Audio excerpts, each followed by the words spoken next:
시청자 여러분 안녕하십니까?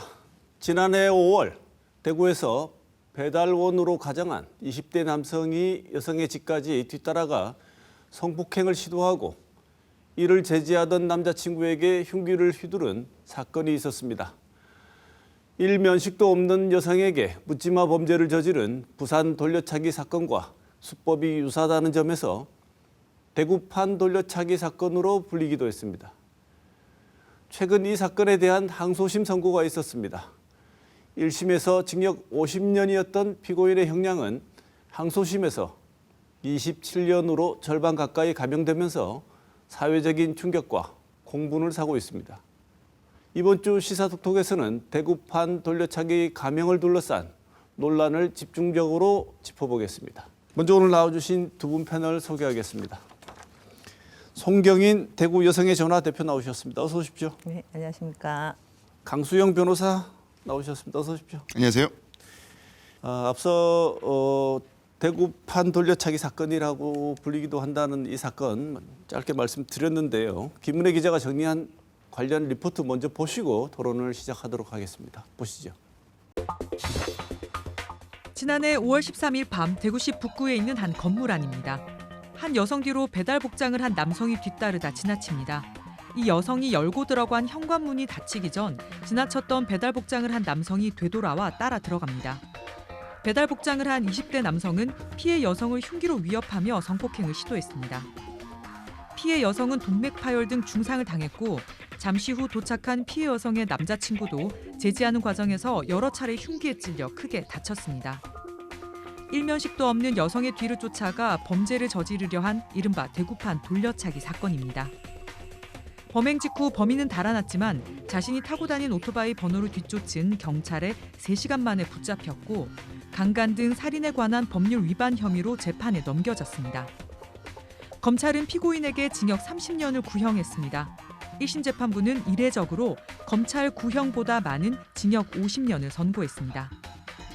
무기징역형이 아닌 유기징역형으로 선고할 수 있는 최장기 상한선입니다. 재판부는 참혹한 범행을 치밀하게 계획했고 피해자들이 심각하고 치유가 힘든 피해를 겪게 된 점 등을 고려했습니다.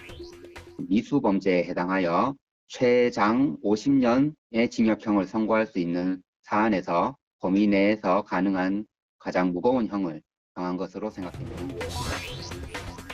하지만 피고인은 양형이 부당하다며 항소했고 2심 재판부는 징역 27년을 선고했습니다. 피고인이 잘못을 인정하고 반성하는 점, 피해자 남자친구에 대한 살인 범행이 미수에 그친 점, 1억 원을 형사 공탁한 점, 유사 사건 양형 사례에 비춰 징역 50년은 무겁다고 판시했습니다. 40일 가까이 생사를 넘나들다 가까스로 의식을 찾았지만 여전히 심각한 후유증을 겪고 있는 피해 남성은 고통을 호소하고 있습니다. 용서할 수가 없죠, 절대로. 만약에 그 사람이 나와도 민사를 걸어서 어떻게든 사회생활 못하게 만들어야지. 일을 아예 못하고 있죠. 그냥 손을 지금 제대로 못 써요. 국내 최장기 징역형이라는 이례적 선고가 여러 이유로 감형되면서 피해자는 물론 각계에서 비판이 나오고 있습니다. 참 다시 봐도 여러 가지 마음과 여러 가지 생각이 들게 하는 마음 불편한 분들 계실 것 같습니다. 그래도 우리가 이거는 꼭 직시해야 되는 문제니까요. 한번 사건 자체에 대해서 두 분은 어떻게 생각하시는지 많은 분들이 분노했지만 두 분은 또 다른 측면에서 생각하시는 것도 있었을 것 같습니다. 송 대표 먼저 말씀 주실까요? 이거 어떻게 보셨는지요? 네, 먼저 이렇게 또 이제 사건이 이렇게 언론에 노출되는 거에 대한 약간 피해자들에게 또 다른 힘든 점이 이제 주어질까 봐서 좀 우려되는 부분이 있어요. 그럼에도 불구하고 제가 오늘 이 자리에 나오게 된 거는 이게 어떤 피해자 개인의 문제가 아니고 좀 우리 사회적인 문제이고 우리 사회가 함께 풀어가야 될 문제라는 생각이 들어서 나오게 됐는데요. 저를 포함한 주변의 많은 여성들이 이 사건을 보면서 실제 내가 언제라도 이런 피해에 노출되어 있을 수 있다는 그런 실제적인 공포, 두려움, 그러니까 분노를 넘어서 분노는 오히려 이런 사치적인 감정이라고 생각할 정도로 실제적인 공포와 두려움을 많이 느끼고 있더라고요. 저도 또한 마찬가지고. 또 한편으로는 이제 피해자가 뭐 피해자 잘못이 아니고 피해자가 어떻게 예방할 수 없는 이러한 범죄임에도 불구하고 여성들이 스스로 자기의 일상을 통제하거나 긴장 속에서 살게 되는 이러한 현상을 우리가 지금 마주하게 되는 것 같습니다. 그래서 네. 되게 문제적이라고 생각합니다. 네, 단순하게 우리 사회의 치안의 문제가 아니라 여성이기 때문에 더 겪어야 하는 다른 측면의 고통, 네. 불안이 함께 고려되는 사건이다 이렇게 말씀을 주셨는데 강 변호사 어떻게 보셨습니까? 좀 피해자 고통, 뭐 너무 아프고 마음이 아프고 지금도 영구적인 장애를 안고 살아가야만 하는 젊은 친구들의 삶이 너무 안타까운데 그 부분 넘어서 제가 조금 짚고 싶은 부분은 하나 있어요. 이게 사건 네이밍이 참 중요한데 대구판 돌려차기 사건이라고 네이밍되는 것이 적절한가라는 의문은 좀 있습니다. 왜냐하면은 부산에서의 돌려차기 사건이 먼저 일어났었다는 이유 외에는 아무것도 유사성이 없어요. 이 대구 사건은 훨씬 더 잔혹하고 흉기를 사용했고요. 영구장애를 남겼고 피해자가 2명이고 완전히 다른 범죄인데 그냥 이제 모르는 사람을 찾아가서 성범죄를 시도했다는 것만으로도 비슷한 사건으로 묶일 수 있는 것인가. 그리고 대구판 돌려차기라 그러면 이제 원래 월주 사건이 있는 것처럼 느껴지니까 사건의 중대성이나 이런 것들이 약간 축소되는 거 아닌가 이런 의문은 좀 있습니다. 네, 차차 한 번씩 짚어보죠. 1심부터 한번 보겠습니다. 1심 결과를 보면요, 사건을 수사한 검찰이 징역 30년을 구형을 했죠. 우리가 이제 잘 모르신 분들도 있겠지만 요즘 법정 드라마가 하도 많아서 네. 구형을 하게 되면 보통 판사는 검찰 쪽에서는 이만큼 처벌해 주세요 그러면 대부분 원래 구형량만큼 줄이지 않습니까? 구형 조금 줄여서 하는데 이번에는 훨씬 많이 재판부는 징역 50년을 선고했습니다. 이게 어느 정도의 형량이냐면 국내 사법사상 최장기 유기징역이라고 하는데요. 이 1심 결과 여러 가지 평가가 있을 수 있을 것 같습니다. 법적인 문제니까 일단 객관적인 변호사로서의 어떤 법적인 판단 내용 먼저 듣고 네. 의미라든지 이런 건 뒤에 짚어보겠습니다. 네. 사실 뭐 저도 이제 시민의 입장에서는 50년형도 적다는 느낌이 듭니다. 두 사람의 인생을 망친 대가로는. 그런데 법조인으로서 사실 이제 있는 그대로 저는 이제 변호사 생활을 하고 있으니까 이날 그 판결 소식을 들었을 때 같이 있던 동료들, 법조인 동료들이 동시에 너무 놀랐어요. 이런 반응을 다 보였거든요. 이유가 일단 구형보다 늘어난 것도 당연히 놀라운 일이지만은 그 강간살인 미수죄에서 이렇게 50년형 선고된 사례가 없어요. 없고 아까 VCR 잠깐 나왔지만은 할 수 있는 한 지금 법이 허용하는 최대한으로 지금 선고한 것이거든요. 네.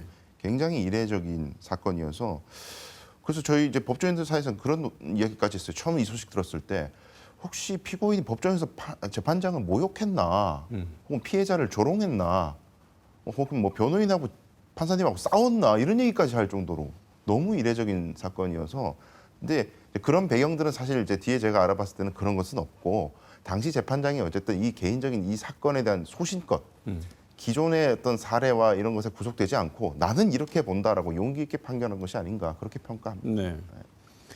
지금 여담처럼 말씀을 주셨습니다만 변호사나 피고인이 재판장에게 대들지 않은 한 이런 판결이 나올 수가 있나 생각이 들 정도로 깜짝 놀랄 정도의 뒤집어진 형량을 선고했기 때문에 놀랐다고 하셨는데 여기는 변호사 직업을 가지신 분들은 놀랐겠지만 우리 송 대표 같은 분은 전혀 다른 측면에서 놀람 그다음에 평가가 있으실 것 같은데 어떻습니까?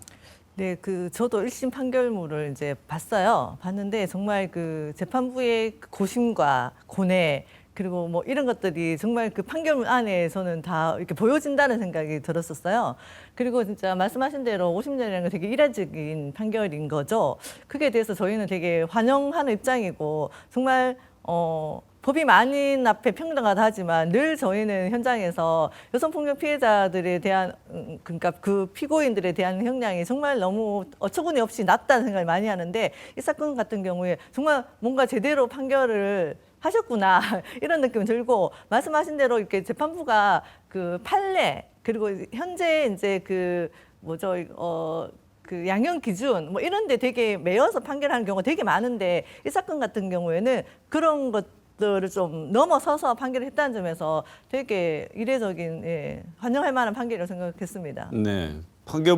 판결문을 보시고 난 뒤에 드신 생각이 이 판결은 의미가 있고 이런 판결이라고 받아들이시고 평가하셨는데 2심을 보면 최근에 있었던 항소심에서는 형량이 정확하게 반토막은 아니지만요. 반토막 가까이 났습니다. 1심 판결 50년이었는데 2심 판결이 27년으로 대폭 감형이 됐습니다. 네. 강 변호사 보시기에 이건 왜 이렇게 된 것 같습니까? 이제 솔직하게 있는 그대로 말씀드리면은 제가 다양한 방송에서 항소심 전망을 많이 이제 질문을 받았었어요. 근데 질문 받을 때마다 제가 일관되게 말씀드렸던 것이 항소심 가면 별다른 사정 변경이 없어도 아마 대폭 감형될 것 같다라고 말씀을 드렸었어요. 주요한 이유는 뭐 이 사람이 뭐 변론을 잘하거나 뭐 피해 회복을 하거나 합의를 하거나 이런 건 전혀 없어도 1심에서 형이 너무 이례적이기 때문에 아마도 고등법원으로 가면은 선례 구속된 판결을 할 가능성이 매우 높다. 그렇게 봤던 거예요. 우리 시민들이 봤을 때에는 27년이라는 형이 너무 불만족스럽고 피해자 입장에서도 불만이겠지만은 사실 이제 30년 구형한 사안에서 27년 선고한 것은 굉장한 중형 선고입니다. 이제 현행 법 체계 안에서는. 그래서 이제 내용을 살펴보면은 판결문에 아까 VCR에도 나왔지만은 뭐 남성분에 대한 범죄 같은 경우는 이제 도주 과정에서 우발적으로 이루어진 범행이다라거나 뭐 수사 과정에서부터 범죄를 시인했다거나 뭐 형사 공탁이 1억 원 됐다거나 이런 것들이 판결문에 적혀 있습니다. 근데 그것은 이제 우리가 판결문에 너무 집착하지는 않아야 될 것이 이게 감형의 명분이거든요. 감형의 명분이고 사실은 이제 형을 먼저 정해놓고 이제 구색을 맞추는 느낌으로 이제 넣는 거죠, 명분을. 근데 가장 중요한 것은 주목해야 될 게 유사 사건 양형 사례를 감안했다라는 부분이 있어요. 제가 보기에 이 사건에서 이게 절대적으로 아마 영향을 미쳤을 것이라고 네. 봐요. 법조계 입장에서 보자면 관례에 따른 고등법원은 과도하게 나갔던 걸 정상화시키는 과정으로 볼 가능성도 크다고 말씀하시는 그런 거죠. 시각이 있을 네. 거예요. 그 이유가 뭐냐면 선례 네. 기존에 나왔던 판결의 양형을 참고했다는 게 여러 이 기준의 절대적인 거라고 얘기를 하는데 우리를 정말 분노하게 하는 여러 가지 이유들이 있지만 특히 이 감형을 굉장히 못마땅해 하고 이래서는 안 된다고 분노하시는 분들의 여러 가지 분노의 이유 중에 신체적으로 정서적으로 여전히 오히려 힘들고 처음에는 예상하지 못한 후유증과 어려움이 나타나는 측면도 있는데 이 점을 이유로 들었습니다. 판시 이유로. 송 대표님 어떻게 보십니까? 한마디로 말이 안 된다고 생각합니다. 죄송합니다. 제 주변에 이런 얘기 하시더라고요. 그러면 피해자가 회복되는 건 당연히 회복되어야 되는 문제인 거죠. 사실 이제 이 사건 같은 경우에는 제가 알기로 이제 지금 현재 여러 시스템 안에서는 영구적인 장애를 가질 수밖에 없다라고 할 정도로 신체적인 이제 피해가 심각했는데 그럼에도 불구하고 당연히 회복되어 가야 되는데 이게 미약하나마 회복되었기 때문에 이게 감형의 사유가 된다는 거 이해할 수가 없고 이런 얘기 하시는 거예요. 아 그러면 피해자가 다 회복되면 무죄가 되느냐? 이렇게 이제 질문해 볼 수 있는 대목이기도 한 거죠. 네. 그래서 대단히 이제 정말 옳지 못하다는 생각이 듭니다. 그래서 저는 피해자들이 좀 다소 시간이 걸리더라도 어쨌든 일상을 좀 잘 회복하셔서 일상을 살 수 있으면 좋겠고 그 또한 또 우리 사회가 함께 우리가 같이 좀 노력해야 될 부분이 아닌가 뭐 그런 생각이 들더라고요. 네. 요 대목에서 네. 이제 법원의 생각을 조금 이제 헤아려 보면은 이제 제가 그렇게 생각한다는 건 아니지만은요. 이제 전형적으로 이제 법원의 판사님들 처음에 초임 판사님들 이제 얼마 안 되신 분들이 판결하다 보면은 시민의 법강정에 가깝기 때문에 형이 굉장히 강한 경우가 많아요. 근데 그럴 때 이제 선배 판사님들로부터 약간 야단을 맞는 경우가 많거든요. 어떤 야단 취지냐면 그 사안 가지고 그렇게 처벌해 버리면 그보다 더한 사안이 너무 많은데 이건 얼마나 형을 높일 거냐. 그러니까 균형을 맞춰야 된다. 이런 식의 시각을 가지시거든요. 여기 나와 있는 이 후유증이 미약하나마 호전된 것, 이 문구가 굉장히 충격적이고 이제 화를 불러낼 수 있는 문구인데 이렇게 적은 이유를 헤아려 보면 판사님들이 한 달에 수백 건씩 판결하는 판단 중에는 전혀 회복이 안 된 사안들도 있단 말이죠. 그러니까 그것과 비교했을 때는 좀 낫다 이런 취지로 아마 적으셨을 거예요. 근데 이것 때문에 감형된 거라고 딱 돼버리면 일반 우리 시민들 입장에서 화가 날 수밖에 없는 네. 거죠. 근데 이게 약간 흐름에 제가 방해될지 모르겠지만 말씀드리고 싶은 건 저도 이제 이 가정폭력 안에서 이제 저희는 정당방위 사건이라고 하는데 이 사건의 어떤 판결문을 분석해서 보고서를 한번 쓴 적이 있었어요. 그때 이제 보고서를 쓰면서 제가 발견했던 게 뭐냐면 사실 가해자가 누구고 피해자가 누군지 여기에 따라서 형량의 차이가 너무 난다는 거예요. 여성이 피해자이고 가해자가 남성인 경우에는 오늘 이 판결문, 2심 판결문에도 들어있지만 우발적이고 뭐 등등의 사유가 있어서 이 형량이 줄어드는 반면 여성이 가해자이고 남성이 피해자인 경우에는 형량이 배로 늘어나는 거예요. 정말 2배 정도가 나더라고요. 그렇게 봤을 때 이게 정말 법이라는 게 여성들에게 정말 되게 평등하지 않은 거죠. 제가 만나는 여성들은 다 이렇게 얘기해요. 법이 내 편이 아니다. 이런 얘기를 되게 많이 하는 거죠. 그럴 때 이런 여성폭력 문제가 계속 발생하는 게 제대로 처벌하지 못하기 때문이기 때문에 이제 아까 말씀드린 대로 지금 이건 되게 중요한 판결이었다고 저는 이제 생각하는 지점이 있습니다. 네. 지금 이 부분도 그렇지만 또 가명 사유 판단 것 또 다른 하나도 아마 찾아낸 거라고 말씀을 하셨는데 네네네. 찾아냈겠죠. 피고가 잘못을 인정하고 있다. 그 근거가 될 것 같아요. 가해자가 반성문 118회를 제출했다. 이게 감형 이유가 될 수 있나요? 근데 제가 실무적으로 변호 일을 하면서 반성문이라는 것이 그다지 효과가 없습니다. 그다지. 예, 이렇게 항소를 수도 없이 해본 경험에 비춰봤을 때는. 근데 이제 감형 이유를 적을 때는 이제 그야말로 영혼까지 끌어모으다 보니까 이런 게 다 들어가는 것인데 1심에서 반성문을 안 냈었어요, 이 사람이. 근데 2심에서는 반성문을 뭐 100회를 냈든 뭐 한 번을 냈든 냈거든요. 이게 차이는 있잖아요. 그게 효과가 얼마나 큰지는 변론으로 하고 이렇게 사정 변경이 있으면 적어야 됩니다, 판결문에. 그래서 적시를 한 거긴 한데, 근데 제가 이제 좀 깊게 봐야 될 것이 이 죄를 인정하느냐 반성하느냐 여부는 지금 현실적으로 우리 한국 법정에서 양형을 함에 있어서 굉장히 중요한 요소기는 해요. 굉장히 중요한 요소로 보고 공판의 첫 절차가 뭐냐면은 죄를 인정하느냐부터 물어보거든요. 주소 물어보고 생년월일 물어보고 죄를 인정하느냐, 이게 첫 질문입니다. 그러니까 그게 그야말로 이제 가장 중요한 관문처럼 여겨지는데 이것 자체가 잘못다고 보기는 어렵겠죠. 왜냐하면은 그렇게 돼야만이 반성을 유도할 수가 있고 피해 회복을 유도할 수도 있는 순기능은 있는 거예요. 그래서 예를 들어 가지고 반성하든지 안 하든지 만약에 형이 같다, 결과만 놓고 판결한다 이래버리면 범죄자들은 어떻게 생각을 하냐면 어차피 믿져야 본전인데 무조건 부인하자 이렇게 가게 되거든요. 그러다 보니까 피해 회복은 더 요원해지는 거고 2차 가해, 3차 가해는 더 일어날 수도 있다. 그래서 그것 자체는 괜찮은데 문제는 그 반성의 진지함을 어떻게 판단하냐, 이 문제인 거죠. 진짜 반성하는 게 맞는지를 어떻게 판단할 것인가. 반성문을 100회 넘게 내면은 진지한 반성이고 한두 번 내면은 뭐 별로 그렇게 반성 안 하는 건가. 이렇게 판단할 수는 없다. 그런 문제인데 지금 현실적으로 우리 법정은 어떻게 판단하냐면 말로 하는 반성, 이건 피해자한테 반성을 해야 될 거 아니에요. 재판부한테 반성하는 것보다 피해자에게 반성을 해야 되는데 그 진정성을 어떻게 보냐면 피해 회복으로 봅니다. 그러니까 손해배상의 개념으로 봐요. 실질적으로 조금이라도 금전적으로 치료비라든지 위자료를 준 적이 있느냐. 줬다면 진지한 반성이고 주지 않고 그냥 말로만 하면 별로 안 진지한 반성이고 이 정도의 판단 기준에 머물러 있다. 그런 생각이 들어요. 법원으로서는 이런 행위도 반성하는 행위로 볼 수밖에 없다. 이런 한계를 말씀해 주셨는데 피해자가 잘못을 인정하고 있다. 이렇게 하는 이 조문, 판결문 읽고 난 뒤에 어떤 생각이 드셨는지요? 반성조차 내지 않는 건 더 문제라고 생각하지만 그렇다고 이렇게 사건에 대한 진지한 정말 뉘우침이나 이런 거 없이 그냥 잘못했습니다, 용서해 주세요라는 이런 반성문이 과연 그것이 반성했다고 할 수 있는지, 양형 기준에 왜 반영되어야 되는지에 대해서 질문할 수밖에 없습니다. 또 다른 게 뭐냐면 도망 과정에서 다소 우발적으로 범행을 했다. 이렇게 얘기를 합니다. 우발적으로. 네. 그런데 실제로 보면 배달원으로 가장을 해서 쫓아가 가지고 접근해서 한 행위이기 때문에 우발성을 어떻게 볼 것인가의 문제인데 그래도 우발성이 있다고 인정을 해줬기 때문에 또 감형이 된 거 아니겠습니까? 네, 이것도 논란이 되는데요. 근데 사실 정확하게 봐야 되는 것이 우발성 있는 범죄라고 본 부분은 남성분에 대한 범죄 부분이에요. 이제 그 여성분에 대한 그 성범죄는 지극히 계획적이었고 법원도 그건 인정을 하고 있습니다. 왜냐하면 그 사전에 검색을 다 하고 갔고 그 성범죄 관련된 여러 가지 이제 징후들을 이미 노출한 채로 갔기 때문에 지극히 개인적인 범죄인 거고 그야말로 이제 남성이 이제 남자친구죠. 그 당시 남자친구가 갑자기 그 원룸에 들어올 거라고는 아마 예상을 못했겠죠. 그래서 흉기도 그 여성을 억압하기 위한 목적으로 미리 준비한 건데 남성이 우발적으로 들어오면서 몸싸움이 벌어지니까 그야말로 이제 수십 회 이제 가격행위를 했다고 그러거든요. 근데 그것 자체가 이제 예상치 못한 일이었다고 이제 본 것 같아요. 본 것 같은데 저는 조금 이 부분은 불만스러운 것이 뭐 감형 요소가 된 것 같지는 않습니다. 유리한 차정으로 적어놓았다 뿐이지 아까 뭐 반성문도 그렇고 이게 이런 것들이 만약에 효과가 있었으면 아마 15년 정도 나왔을 거예요, 형이.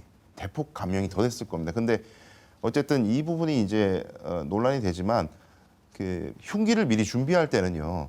내가 도주할 때에도 이 흉기를 사용할 목적이 있는 거거든요. 그러니까 성범죄를 할 때 여성을 억압할 때도 쓰겠지만은 내가 도주하는 과정에서 누군가가 제지를 한다거나 이럴 때도 위협용으로 쓰겠다는 인식이 있는 것으로 봐야 되는 거고 남자친구가 됐든 경비원이 됐든 뭐 지나가는 행인이 됐든 누군가가 찾아온다면 나는 이 위협을 하겠다는 의사이기 때문에 그 남자친구가 왔다는 걸 몰랐다고 해서 이걸 우발적이라고 평가할 수 있나? 이 부분은 조금 제가 불만스럽습니다. 네. 특히 제가 이거 이제 2심은 보도 자료를 제가 봤었는데 정말 피고인들에게 재판부가 주는 감형 이후에 종합 선물 세트 같은 느낌을 너무 많이 받았었어요.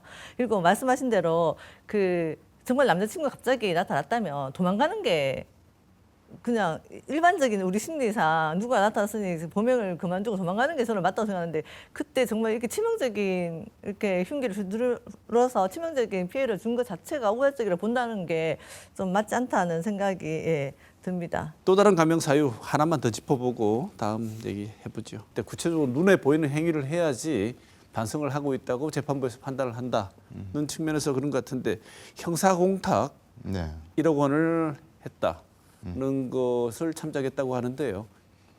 변호사님, 형사공탁이 뭡니까? 형사 공탁, 이제 공탁은 맡긴다는 거잖아요. 근데 맡길 탁인데 이제 공공의 영역이 들어가는 거죠. 그러니까 법원에다가 돈을 맡기는 걸 의미를 하고요. 우리가 보통 합의금이라고 표현을 많이 합니다만은, 그러니까 범죄 가해자 같은 경우에는 피해자에게 손해배상을 해줘야 하는데 치료비도 되고 뭐 위자료도 되고 일하지 못한 기간에 소득 감소도 될 수 있고 이런 모든 것들을 손해배상을 해야 하는데 문제는 피해자가 당장 내가 손해배상을 받는 것보다 엄벌에 처하는 것이 더 중요하다고 판단 내릴 때는 그걸 이제 수령을 거부하는 거죠. 일체 나중의 일이다. 난 민사소송을 통해서 받겠다. 시간이 아무리 오래 걸리더라도 지금 당장 내가 돈을 받음으로써 감형되는 것은 싫다라고 거부하는 사례들이 있을 수 있어요. 이럴 때에 이제 법원에나마 돈을 맡기면서 내가 진짜로 내가 어려운 사정에서도 돈을 빌려서라도 내가 돈을 마련해서 최대한 긁어 모았습니다. 판사님, 제가 진지하게 반성하고 있다는 것을 좀 알아주십시오. 이런 차원에서 하는 것인데 얼마 전까지만 해도 특히 성범죄 같은 경우에는 피해자가 원하지 않으면 공탁도 못하게 돼 있었어요. 원래는. 근데 최근 얼마 전에 이제 조금 법령이 바뀌면서 피해자가 원하지 않더라도 일단 법원에 돈을 맡길 수는 있도록 지금 바뀌었거든요. 근데 이제 이거를 얼마나 감형 사례로 볼 것인가, 그리고 얼마나 공탁하면은 판사님이 좀 봐주시는가. 이건 지금까지도 모든 법조인들이 숙제고 저희 변호사한테도 항상 나오는 질문입니다. 네. 궁금한 게 뭐냐면 왜 바뀌었나요? 법원에 돈을 맡기는 것이기 때문에 피해자가 원치 않는다고 하여도 일단 법원에 돈을 맡긴 다음에 그것을 진지한 반성으로 볼지 안 볼지는 판사의 재량으로 판단할 수 있는 기회는 달라. 내가 공탁을 했지만 판사님께서 감형을 안 해주는 경우도 있거든요. 그러니까 일률적으로 다 안 된다 막지 말고 일단 돈은 맡기게 해주시고 판사님께서 판단할 기회는 달라. 요 주장이 이제 받아들여져서 제도가 바뀐 건데 제가 이 사안에서 평가를 해보면은 구형 30년에서 27년으로 왜 또 3년이 깎여 있냐 이걸 판단할 때 아마 공탁이 제일 결정적 역할을 했을 거예요. 공탁 때문에 3년 정도 감형됐을 거라고 저는 봐요. 현실적으로. 이거 외에는 사실상 지금 이 사안에서 이 사람이 선처받을 수 있는 하등의 이유가 없습니다. 이 송 대표님 보시기에는 제도 처음 바뀌었을 때도 알고 계셨죠? 네. 어떤 생각이 드시던가요? 그러니까 처음 제도가 바뀔 때부터 저희가 우려했던 부분이기도 한 거죠. 이게 감형의 사유가 될까 봐. 실제 그런 경우가 되게 많은 것 같아요. 저희가 체감하기에는. 그래서 되게 문제적이라고 생각하는데 실제 이제 그 피해자들이 공탁을 받는 케이스가 저희도 사건 중에서 한 100건 정도 사건이 있다면 저희 한 3건에 5건 정도는 지금 공탁을 받았던 것 같아요. 이제 그거는 이제 변호사님 말씀대로 이런 사건을 통해서 이제 지금 되게 경제적으로 공공해지거나 하는 경우는 어쩔 수 없이 지금 받게 되는데 그러한 경우에도 피해자들이 느끼는 감정이 되게 힘든 거예요. 내 사건이 이 정도 돈으로 해결될 문제인가, 내가 뭐 이 정도의 어떤 그 사람인가 뭐 이런 여러 가지 복잡한 감정을 많이 느끼고 있기 때문에 또 되게 문제적이라고 생각을 합니다. 그럼에도 뭐 요즘 최근에 판결에 보면은 이제 이 그 형사공탁을 하더라도 피해자 용서가 없으면 이게 감형 사유가 되지 않는다라고 판결하시는 판사님들이 계신 점은 되게 그나마 좀 다행인 점이라는 생각이 들더라고요. 네. 지금부터는 피해자에 대한 얘기를 한번 나눠보겠습니다. 피해자들이 어떤 고통을 받고 있는지 우리가 어떻게 해야 되는지 고민을 한번 해보는 시간을 마련하기 위해서 부산 돌려차기 사건을 토대로 범죄 발생을 하고 이 범죄로 인한 이 피해를 입은 피해자들이 어떤 어려움을 겪는지 먼저 정리된 내용 한번 보고 말씀 나누겠습니다. 대구 북구에서 발생한 사건을 대구판 돌려차기라고 부르는 건 앞서 부산에서 비슷한 사건이 발생했기 때문입니다. 2022년 5월 부산의 한 오피스텔에서 엘리베이터를 기다리던 한 20대 여성이 일면식도 없는 30대 남성으로부터 머리를 여러 차례 짓밟히고 실신한 채로 발견됐습니다. 피해자는 뇌손상이와 기억을 잃었고 한쪽 다리가 마비될 정도로 크게 다쳤습니다. 살인 미수 혐의로 기소된 피고인에게 검찰은 징역 20년을 구형했지만 1심 법원은 12년을 선고했습니다. 기적처럼 다리 마비가 풀린 6월의 탄생석 진주를 이름으로 삼은 피해자는 1심 이후 12년 뒤에 저는 죽습니다라는 글을 올려 공론화했습니다. 성범죄 정황을 밝혀내 강간 등 살인 미수로 죄명을 바꿨지만 결국 징역 20년이 확정되는 긴 과정에서 진주 씨는 범죄 피해자가 법의 보호를 받지 못하는 상황을 경험한 경험자가 돼 가해자 그리고 사법 체계와 싸웠습니다. 출소하면 그 사람 50인데 저랑 나이 4살밖에 차이 안 나는데 저렇게 대놓고 보복하겠다는 사람을 아무도 안 지켜주면 저는 어떻게 살라는 건지. 부산 돌려차기 피해자 진주 씨가 싸운 건 피고인에게 기울어진 법의 균형이었습니다. 가해자는 국선 변호사를 선임할 수 있지만 성, 아동 범죄가 아닌 다른 범죄 피해는 국선 변호사를 선임받을 수 없었습니다. 수사 과정의 정보를 알지 못해 재판을 방청하고 알게 됐는데 재판 과정에서도 피해자 보호를 받지 못해 피고인에게 자신의 모습이 노출됐습니다. 가해자는 재판 자료 열람이 가능하지만 피해자는 재판 당사자가 아니라 재판 자료를 보기 위해 가해자에게 민사소송을 진행해야 했습니다. 이 과정에서 피해자의 개인정보가 노출돼 보복 위협을 받았습니다. 피해자답지 않다는 공격에도 여러 매체와 인터뷰하고 국정감사 증인으로 출석하고 책을 냈습니다. 이후 범죄 피해자의 권익 보호를 위한 형사소송법 등 8개 법률 개정안이 지난 2월 국무회의를 통과했습니다. 앞으로 강력범죄 피해자의 신변 보호가 필요한 경우 재판 기록 열람이 원칙적으로 허가되고 열람 신청을 법원이 받아들이지 않을 경우 피해자는 불복 절차를 통해 상급심에 이의를 제기할 수 있습니다. 국선 변호사 제도도 살인과 강도 등 특정 강력 범죄로 확대 적용됩니다. 숨어야 하고 부끄러워해야 될 사람은 가해자고 전혀 피해자에게는 원인이 없다. 이거를 강력하게 전달하고 싶었기 때문에 여태까지 왔고 그게 많은 분들에게 전달이 됐으면 좋겠습니다. 하지만 수사와 재판 과정에서 피해자의 참여권이 제한되는 점, 범죄자 신상 공개 기준, 부당한 양형 기준 등이 개선돼야 한다는 지적은 여전히 나오고 있습니다. 시사톡톡 김은혜입니다. 네, 우리 김은혜 기자 정리한 내용 짧게 등장했습니다만 하나씩 자세히 살펴볼 텐데요. 부산 돌려차기 사건 한번 짚고 넘어가겠습니다. 1심에서는 12년이었는데 여기는 2심에서 감형이 아니고 오히려 형이 늘어났습니다. 어떤 사정이 있었던 겁니까? 가장 강력한 이유는요. 적용되는 법 조항이 아예 바뀌었습니다. 1심에서는 수사기관이 성범죄 목적이라는 것을 전혀 입증을 못하고 기소도 하지 않아서 일반 살인 미수로 기소를 했기 때문에 12년형이 나왔다가 항소심 처음부터도 그 범죄가 문제지도 않았고 항소심 도중에 피해자의 바지에서 가해자의 DNA가 나오면서 성범죄 입증을 보완을 했고 그러면서 이제 일반 살인 미수가 아니라 강간 살인 미수로 죄명이 바뀌면서 강간 살인죄는 우리 현행법상 사형하고 무기징역밖에 없습니다. 그런데 이제 미수인 경우에는 감경을 대폭할 수 있는데 그래서 죄명이 바뀌었기 때문에 형이 대폭 올라갔다 그렇게 분석할 수가 있어요. 네. 근데 이 대구 부산 사건, 부산 사건 둘 다 공통점이 뭐냐면 일면식이 없어요. 그냥 피해자 입장에서 그냥 집에 잘 가던 사람이지 않습니까? 네. 집에 잘 가던 사람이 뜬금없이 일면식도 없는 자한테 이런 범죄를 당하는 거란 말이지요. 그러니까 이제 이 사건이 단순히 두 사건만 있는 게 아닌 거죠, 사실은. 그렇죠. 이렇게 이제 네. 약간 네이밍 문제 저도 너무 공감하고 그게 문제라고 생각하는데 단순히 뭐 묻지마 폭행 이런 문제가 저는 아니라고 생각하고요.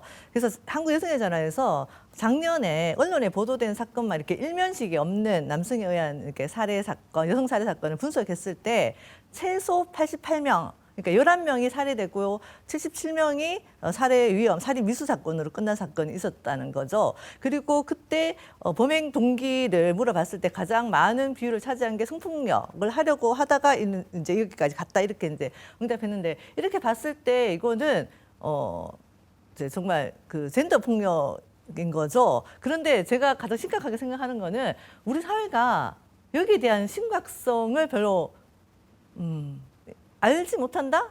이거에 대해서 어떻게 해야 될지 전혀 뭐 그런 논의도 없다 이런 생각이 드는 거예요. 다시 말씀드리면 올해가 강남역 여성 살해 사건이 생긴 지 8주년 되는 해이거든요. 이미 8년 전에 우리 사회적으로 되게 문제가 됐던 그런 사건이 있었음에도 불구하고 8년이 지난 8년 동안 우리가 아무것도 안 한 거죠, 사실은. 이런 사건을 해결하기 위해서. 그래서 이런 사건이 계속해서 연달아 일어나지 않는가. 이런 부분이 정말 우리가 좀 고심해보고 사회가 함께 뭔가 풀어나가야 될 문제가 아닌가 이런 생각이 듭니다. 네. 그런 면에서 보자면 혼자 맞서가지고 부산 돌려차기 사건의 피해자이신 이분은 자기 자신의 범죄 피해 사실, 그다음에 그동안 재판 과정, 수사 과정에 있었던 어려움, 너무 많은 어려움을 겪은 것 같아요. 강 변호사께서 정리를 좀 해주시죠. 이분이 어떤 고통이 가장 심했고 네. 어떤 측면에서 그렇게 기울어진 운동장으로 느껴지는지. 여러 가지 문제가 있습니다만 제가 정리를 좀 하자면은 일단 첫 번째로는 성범죄 목적이 입증이 안 됐을 때 굉장히 속상해하셨어요. 어떤 상태로 발견됐다는 걸 보면 이건 성범죄 정황이 있다고 누구나 의심할 수 있는 상황이었거든요. 그런데 왜 검사가 기소를 못했을까? 피해자는 의문을 제기할 수밖에 없잖아요. 그럼 피해자 입장에서는 수사 기록을 보고 싶은 거예요. 지금 현재 수집된 증거가 뭔지, 그리고 저 가해자의 진술이 어떤 내용으로 돼 있는지 알고 싶을 수 있잖아요. 그럼 내가 반박하고 싶을 수도 있잖아요. 근데 그 반박할 기회가 지금 없습니다. 문제가 뭐냐면 수사 기록을 열어볼 수가 없어요, 피해자는. 근데 가해자는요, 기소가 되면, 기소 전에는 안 됩니다만은 기소가 되면 그때부터는 자기 피고인의 방어권이라고 해서 수사 기록 전체를 열람할 수가 있습니다. 개인정보는 제외하고요. 그러니까 가해자는 증거 기록을 다 볼 수 있는데 피해자는 기록을 못 봐요. 그럼 피해자는 검사님만 봐야 되는 거예요. 검사님이 잘 조사해서 잘 반박해주고 가해자 주장을 잘 탄핵해주고 그러기를 기도하는 수밖에 없다. 참여권이 전혀 배제돼 있다는 거예요. 그러다 보니까 투쟁을 하게 되고 아까 VCR 나왔지만은 법안이 지금 국회에 들어가는 있는데 아직 통과는 안 됐습니다. 그래서 아직까지 언제 될지는 잘 모르겠어요. 그런 상황이고요. 두 번째는 이 가해자에 대해서 피해 회복을 해야 될 수 있잖아요.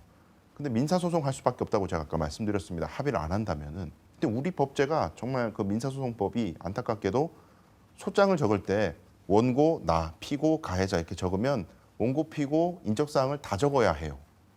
그럼 내 인적사항을 적어야 하잖아요. 피고는 범죄자고 나는 내 피해자인데 내 주소와 생년월일 이런 것들을 적어서 법원이 접수하면 법원은 그 소장을 피고에게 송달합니다. 결국 범죄자가 피해자의 주소와 생년월일 인적사항을 알 수밖에 없는 구조인 거예요. 이분도 그 지금 2차 가해와 보복의 두려움에 떨고 있는 이유가 민사소송을 제기하다가 지금 개인정보가 유출된 거거든요. 그래서 지금 가해자가 구치소, 교도소에서 지금 증언이 계속 나오고 있습니다만 피해자의 주민등록번호와 주소를 줄줄줄 외고 다닌다고 그러잖아요. 나 나가면 지금 탈옥해서 죽여버리겠다. 그 얘기를 하고 있다는 거죠. 그러니 빨리 민사소송법이 개정이 돼서 원고의 개인정보를 블라인드한 채로 소송이 송달될 수 있는 어떤 법제. 이게 옛날부터 사실 이야기가 있었는데 이제야 이제 통과가 돼가지고 3년 뒤부터 지금 시행 예정입니다. 그렇게 되어 있고 저는 하여튼 지금 일목요연하게 말씀드렸던 것을 이제 시청자분들이 들으시면 느끼실 텐데 검사에게 너무 많은 그 권한과 책임이 부여가 돼 있고 피해자는 검사에게 전적으로 의존할 수밖에 없는데 검사가 안 움직여주면 피해자가 할 수 있는 것은 민원 넣고 진정 넣는 거 외에는 없다. 근데 민원 진정도 강제력이 하나도 없다. 이런 상황에서 내가 세금 내는 국민으로서 세금 내는 보람이 있다. 나를 참 국가가 보호해 주는구나 하는 마음을 가질까에 대한 의문점이 남는다는 거죠. 피해자 말 들으면서 누구보다도 이 여성 단체 분들은 비슷한 경우를 많이 보셔가지고 분노가 더 심하실 것 같은데 짧게 한번 여기 이 내용에 대해서 구체적인 내용은 정리를 해주셨으니까 어떻게 생각하시는지요? 네, 그래서 이게 이제 형사재판 소송, 형사소송 갔을 때 피해자가 이제 사건의 당사자가 아닌 점이잖아요.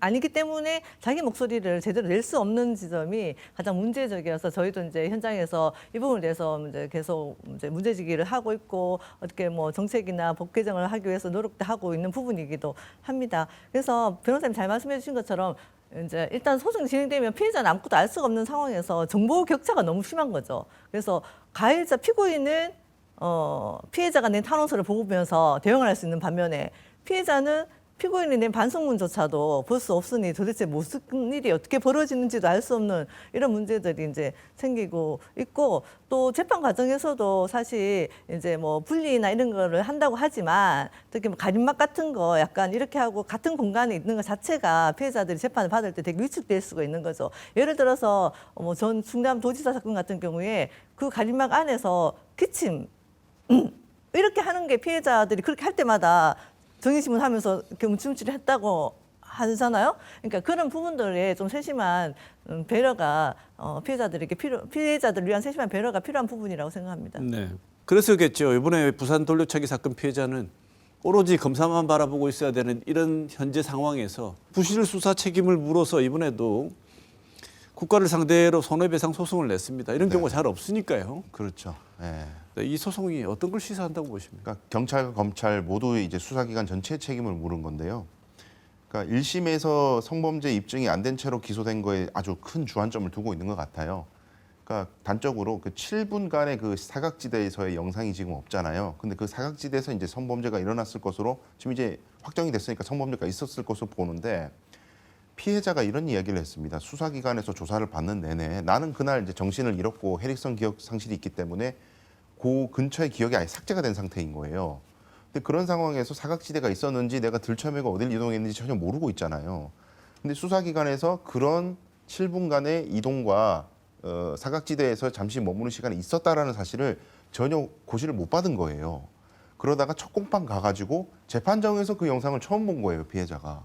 이걸 만약에 수사기관에서 알았더라면 저 순간에 아마 성범죄가 있었을 것이라고 강력하게 주장하면서 뭔가 의견 제시가 있을 수 있었는데 수사받는 동안 무슨 일이 일어났는지 전혀 모르고 있다가 재판 가서야 처음 보게 되는 이 현실이 개탄스럽다. 그래서 이 부분 이런 것들을 주로 문제 삼아서 손해배상 청구 소송을 한 겁니다. 네. 예. 이 소송이 이 여성단체에게는 시사하는 점이 꽤나 있을 것 같은데요. 어떤 걸 주로 주목하고 계십니까? 저희가 현장에서 사건 지원하면서 하는 얘기가 경찰을 어떻게 만나는지, 검사를 누굴 만나는지, 재판부를 어떻게 만나는지에 따라서 사건이 달라진다는 얘기를 한단 말이에요. 근데 그건 너무 이상한 이야기이기도 하잖아요. 그래서 저는 이러한 이제 그 국가의 배상 책임을 묻는 것 자체가 아마 이제 수사기관이나 사법부가 좀 더 책임감 있게 좀 일을 좀 이제 해결하고 처리하는데 조금 책임감을 줄 수 있는 이렇게 사례가 될 수 있을 거라는 생각이 좀 들고요. 피해자의 권리 확장이나 이런 부분에 있어서 새롭게 또 변화를 줄 수 있는 중요한 어떤 시사점을 준다고 생각합니다. 네. 그 와중에 이 가해자가 부산 사건 네. 가해자 같은 경우에는 내가 아까 말씀하셨습니다만 출소하면 피해자는 물론이고 이 재판한 판사, 검사 다 내 보복하겠다. 네. 이 간이 참 크긴 큰 것 같습니다. 네. 전혀 반성의 여지가 없고요. 예. 아예 공언하고 다닌다죠.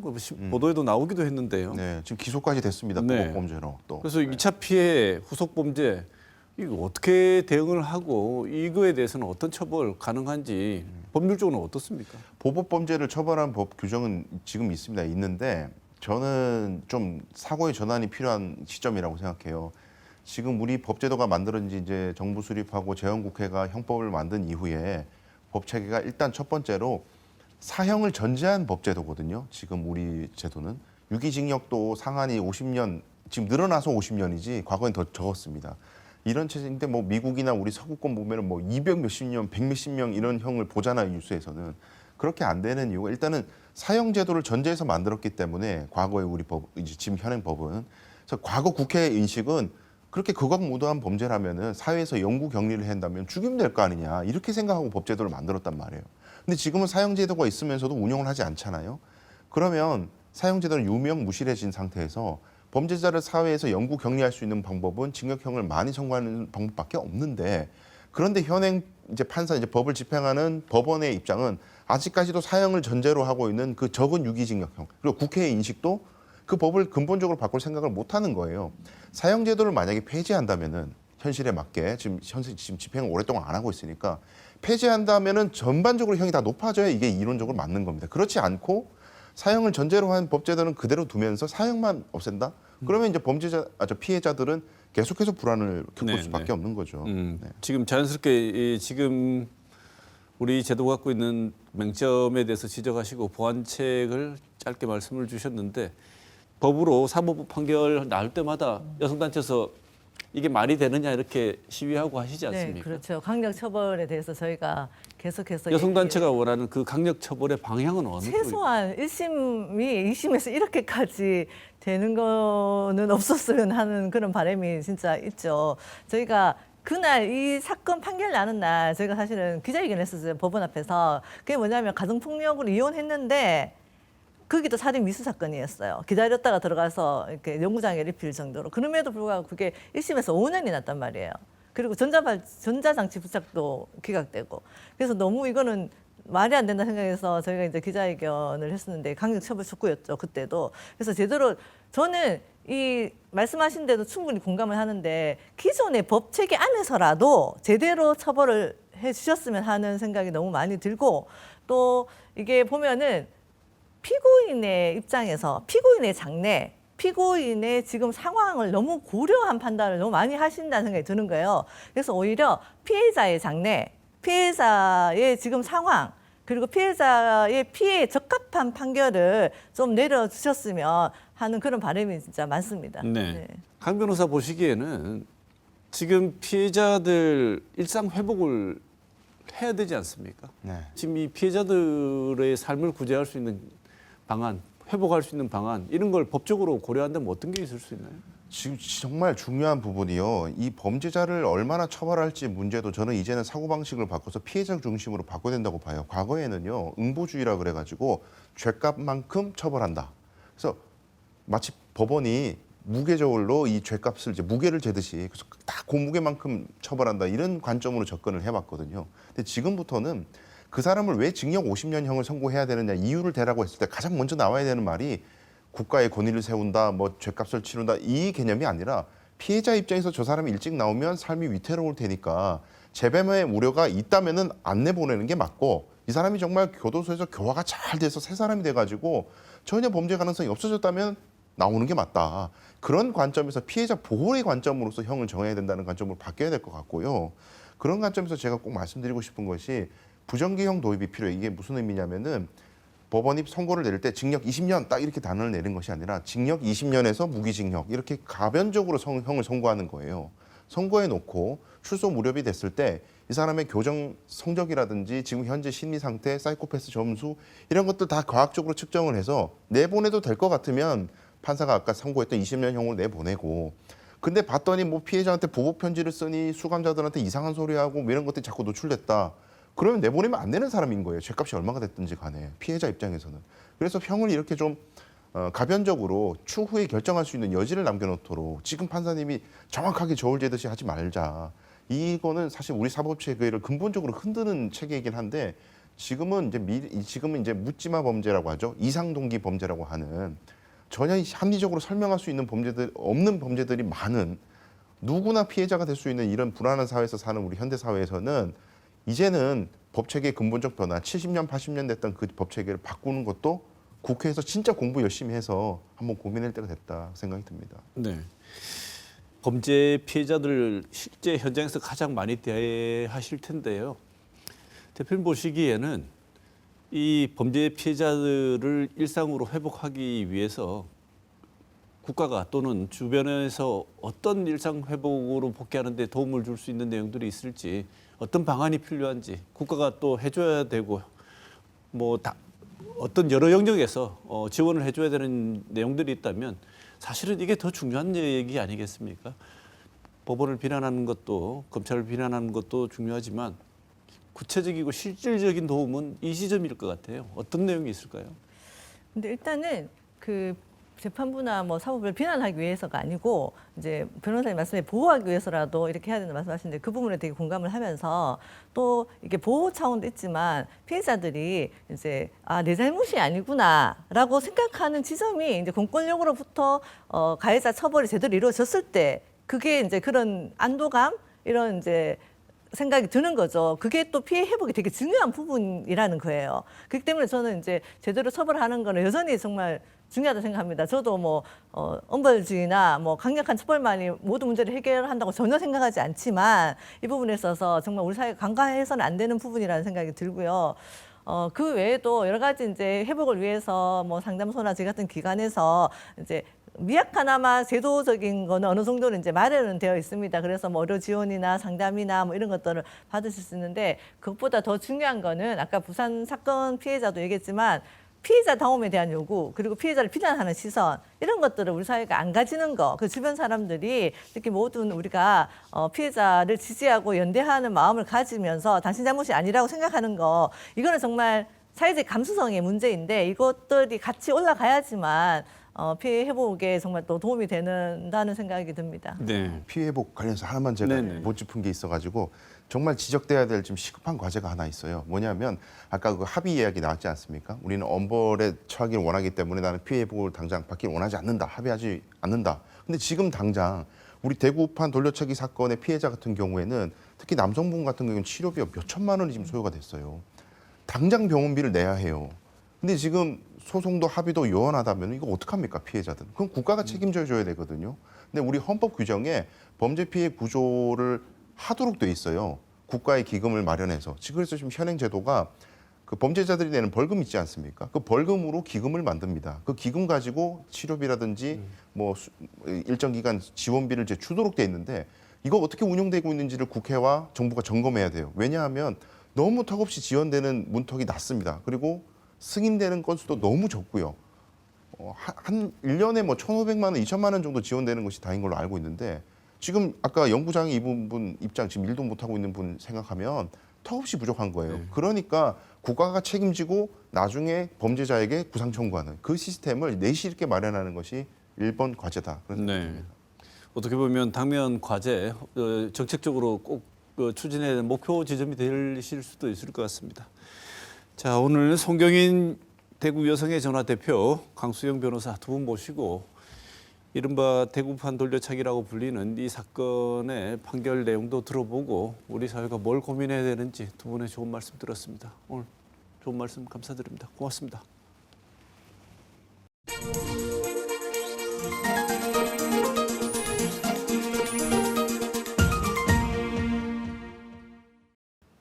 지난 3일 윤석열 대통령이 취임 후 첫 국정 브리핑을 열고 포항 영일만 앞바다에 막대한 양의 석유와 가스가 매장되어 있을 가능성을 직접 밝혔습니다.